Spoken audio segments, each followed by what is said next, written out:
Welcome to ABC campus. आज हम company law में company introduction, types and registration इस टॉपिक से रिलेटेड पास्ट एग्जाम्स के एमसीक्यूज को डिस्कस कर रहे हैं। तो we have total 6 MCQs, one by one इन एमसीक्यूज की तरफ चलते हैं।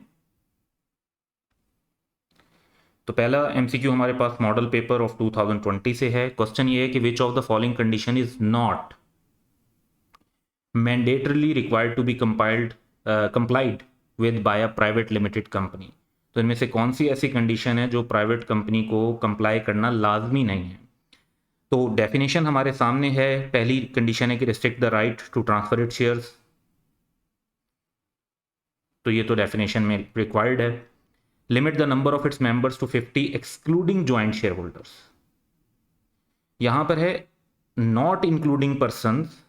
तो नॉट इंक्लूडिंग या एक्सक्लूडिंग तो एक ही बात हो गई। Who are in employment of the company. Joint holders को बेसिकली एक्सक्लूड नहीं किया जाता, बल्कि सिर्फ ये रूल है कि वो लोग जो ज्वाइंट होल्डर्स होते हैं उनको 2 और मोर पर्सन हैं तो उनको वन कंसीडर किया जाता है। वन कंसीडर किया जाता है, टोटली एक्सक्लूड नहीं किया जाता। तो ये कंडीशन नहीं है। तो हमारा आंसर भी बेसिकली यही होगा। बाकी अगर हम देखते हैं नेक्स्ट वाला कि limit the number of its members to 50 excluding person who are in employment of the company, तो ये कंडीशन भी है। और थर्ड वन के prohibit an invitation to the public to subscribe, तो ये कंडीशन भी है। तो ऑप्शन बी होगा जो रिक्वायर्ड नहीं है। बाकी तीनों आइटम वो हैं जो डेफिनेशन का हिस्सा हैं। फिर आइटम 2020 की अटेम्प्ट से क्वेश्चन है कि Mega Stars Limited shall be deem to be holding company of Little Stars Private Limited if. अच्छा, अब इसमें बेसिकली दो क्राइटेरिया होते हैं। एक तो ये कि मोर देन 50% वोटिंग शेयर्स हों, और दूसरा ये कि वो कंट्रोल करते हों कंपोजिशन ऑफ द डायरेक्टर्स को। तो यहाँ पर अगर हम देखते हैं तो है कि MSL owns 50% shares of LSPL and by virtue of such investment MSL has nominated 3 directors out of 6 directors। अच्छा, अब जो लॉ की रिक्वायरमेंट है वो ये है कि जो बोर्ड पे जो कंट्रोल है वो ये है कि अगर वो अपॉइंट और रिमूव कर सकते हों ऑल और मेजोरिटी ऑफ द डायरेक्टर्स। तो यहाँ पर 3 डायरेक्टर जो हैं वो मेजोरिटी नहीं बनते, वो तो 3 और 3 इक्वल बन जाता है। ये तो एक डेड लॉक क्रिएट हो जाएगा, इसमें मेजोरिटी नहीं आती।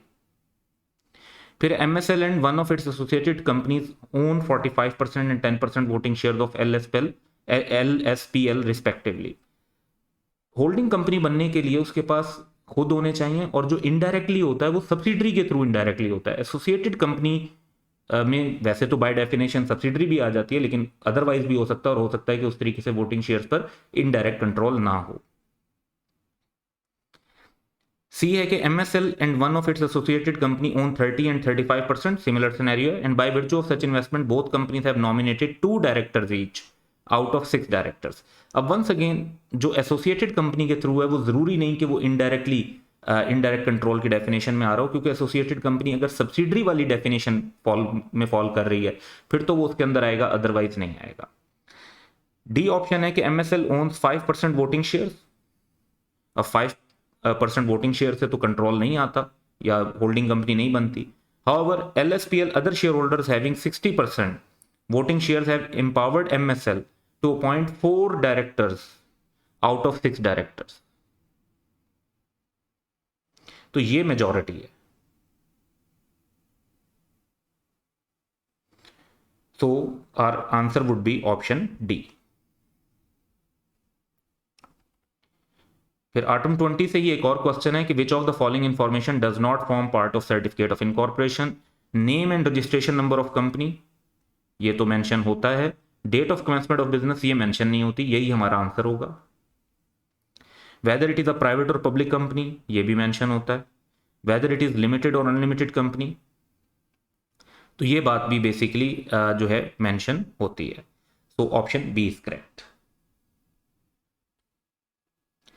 फिर आइटम 20 से ही एक और क्वेश्चन है कि under the provision of companies act 2017 the composition of companies board shall be deemed to be controlled by another company that other company by exercise of power exercisable by it at its description can. तो इसमें है appoint भी कर सकती हो और remove भी कर सकती हो, ऑल और अ मेजोरिटी, यानी तमाम को कर सकती हो तब भी और मेजोरिटी को कर सकती हो तब भी। अच्छा, अब यहां पर जो है डिफरेंट ऑप्शन हैं, तो इस वाले ऑप्शन में सिर्फ अपॉइंट लिखा हुआ है। रिमूव वाली बात नहीं लिखी हुई। इसमें अपॉइंट और रिमूव दोनों लिखा हुआ है, लेकिन मेजॉरिटी वाली बात लिखी हुई है, ऑल वाली बात नहीं लिखी हुई।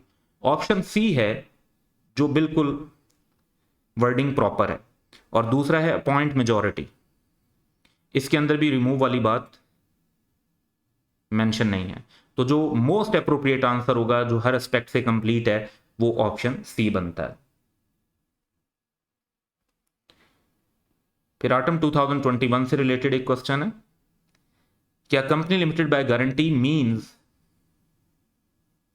A company in which liability of members is limited in the event of its being wound up by the, किस अमाउंट तक होती है।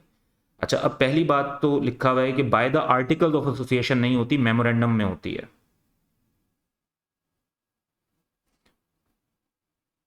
सो ऑप्शन ए और बी तो गलत हो गए।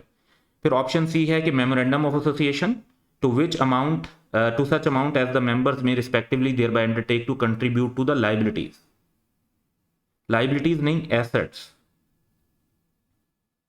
तो ऑप्शन सी भी गलत हो गया।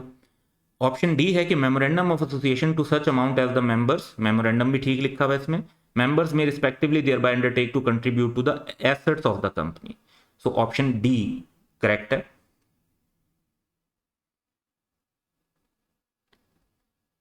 स्प्रिंग 2022 का क्वेश्चन है हमारे पास, orange international association has been formed as a charitable organisation, however due to non compliance of requirement of companies act the commission revoked its licence. तो इसमें है कि on 11 March 2022 OIA's board has completed all the compliance related to revocation of license. Which of the following dates would be the latest date of filing the compliance report to the registrar? तो registrar को जो report under section 43 जमा करवाई जाती है, उसका time period है 15 days from the date of compliance. तो कंप्लायंस जो है वो हो गई है 11 मार्च को, इससे 15 डेज का अगर हम टाइम कैलकुलेट करते हैं तो वो बनेगा 25 मार्च 2022। सो ऑप्शन बी हमारा करेक्ट होगा। तो ये हमारे क्वेश्चन थे। That's all for today, have a good day.